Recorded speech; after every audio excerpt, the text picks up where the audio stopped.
নমস্কার বন্ধুরা, সকলকে সিওম শর্টস ইউটিউব চ্যানেলে স্বাগত জানাই। বন্ধুরা, ঈশ্বরের আশীর্বাদে আশা করব আপনারা প্রত্যেকেই সুস্থ সবল আছেন। আমিও ভালো আছি। বন্ধুরা, আজকে এই ভিডিওর মাধ্যমে এমন একটি মন্দিরের দর্শন করাবো আপনাদের, যেটিকে দর্শন করলে আপাত দৃষ্টিতে আপনাদের অবাক লাগবে।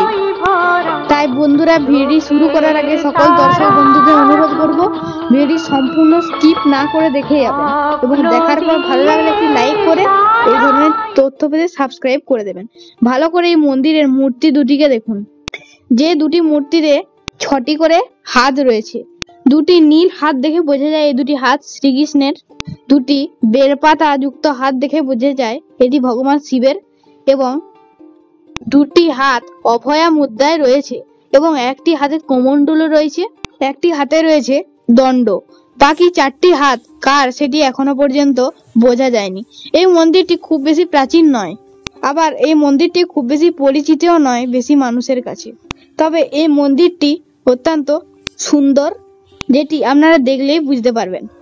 দেখে বোঝা যাচ্ছে মূর্তি দুটি ধুতি পরে রয়েছে, কাঁধে রয়েছে একটি করে নামাবলী এবং দুটি মূর্তি কিন্তু দণ্ডায়মান রয়েছে একটি পদ্মের উপর।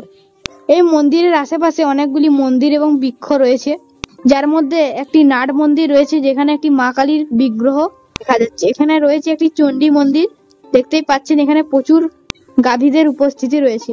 এই মন্দিরটি খুবই অন্ধকার এবং এই মন্দিরে মা চণ্ডীর আরাধনা করা হয়ে থাকে বছরের একবার। বাকি দিন এই মন্দিরে নিত্য পূজা হয়ে থাকে। মন্দিরের পিছন দিকে আরেকটি জোড়া শিবের মন্দির রয়েছে। এই জোড়া শিব মন্দিরটি অত্যন্ত প্রাচীন, তবে মন্দিরের সংস্কার করা হয়েছে এই কিছুদিন আগেই। এই জোড়া শিবের মন্দিরটির পাশে একটি অশ্বত্থ গাছ এবং আরেকটি বট গাছ একসঙ্গে রয়েছে। বন্ধুরা, এরপর আমরা জেনে নেব এই মন্দিরটি কোথায় অবস্থিত। এই মন্দিরটি অবস্থিত বাঁকুড়া জেলার বিষ্ণুপুর অঞ্চলের কাদাকুলি বাইপাস অঞ্চলে। যাই হোক বন্ধুরা, ভগবান তো একই হয়, তিনি তো কোনো মন্দিরে নন, তিনি তো মানুষের হৃদয়ে সর্বদা বিরাজমান।